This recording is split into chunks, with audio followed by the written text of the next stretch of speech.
Just when you thought Donald Trump couldn't cause a bigger mess, buckle up and brace for impact. New report out, Alternet has a story here. The US government announced it was lifting a 3-year ban on federal funding for experiments that alter viruses to make them even deadlier. Great, what could go wrong?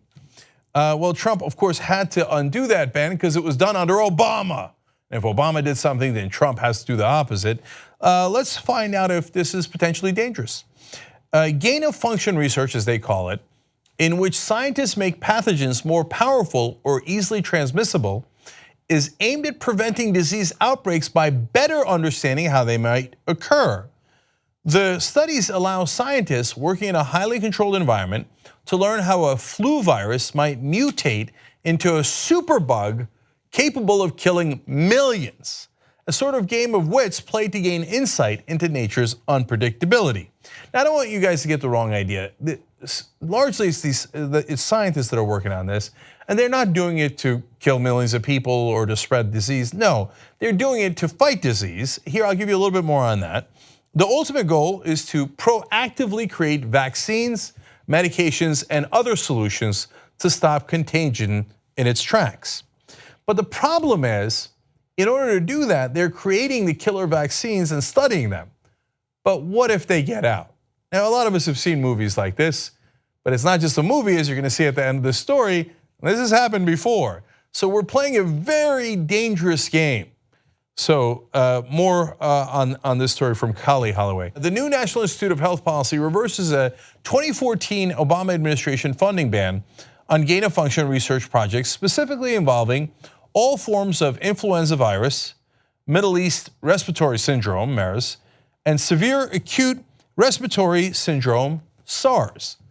The new rules would extend beyond those viruses, applying to any pathogen that could potentially cause a pandemic, according to the New York Times. For example, they would apply to a request to create an Ebola virus transmissible through the air.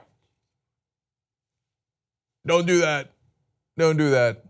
So look, I trust that these are good intentioned people that are doing this in the name and interest of science, and so that we can be prepared when epidemics break out. But I think that incompetence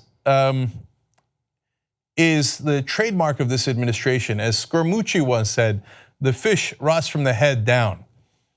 I mean, Trump is the guy who looked at the solar eclipse. They told him not to. Somebody screamed while he was doing it. He was like, huh? I mean, you don't think he'll go and be like, what's going on here? Blah. Right? Now, he's not physically, literally gonna do that. I hope not.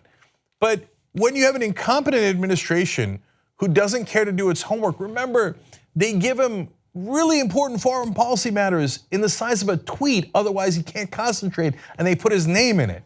So, and what does he do? He hires other incompetent people.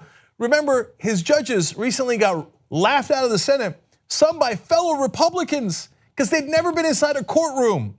One was declared unanimously by the American Bar Association as completely incapable of doing the job, unqualified. They said unanimously agreed that he was unqualified. Now, meanwhile, in other parts of the government, they are saying that you are not allowed to use phrases like science-based and evidence-based. You want those guys giving the orders on what kind of pandemics we could play around with creating airborne viruses? No. Even under careful watch, this has led to many problems in the past. Because why? We're humans, we make mistakes. You make a mistake with a virus like this and we're all in a world of trouble, literally. So let me give you some instances in the past that did not turn out well.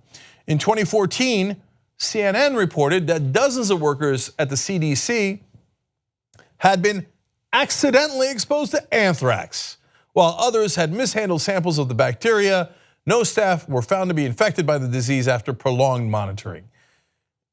Man, I make a mistake on air and we get to maybe edit the video or take it down, we get to issue a correction, everybody lives. You make a mistake with anthrax because we're all humans and we make mistakes, and not necessarily that everyone lives. But wait, it gets worse. At A Vice motherboard report notes that between 2003 and 2009, there were 395 events reported that could have resulted in exposure to toxic agents, although this resulted in just 7 infections. So I'm sure that the scientists working on it are doing it with great intent, but under this administration, the last thing I want them doing is playing around with deadly viruses that could be airborne and affect millions of people on the planet. Put down the viruses. Trump has gone viral enough.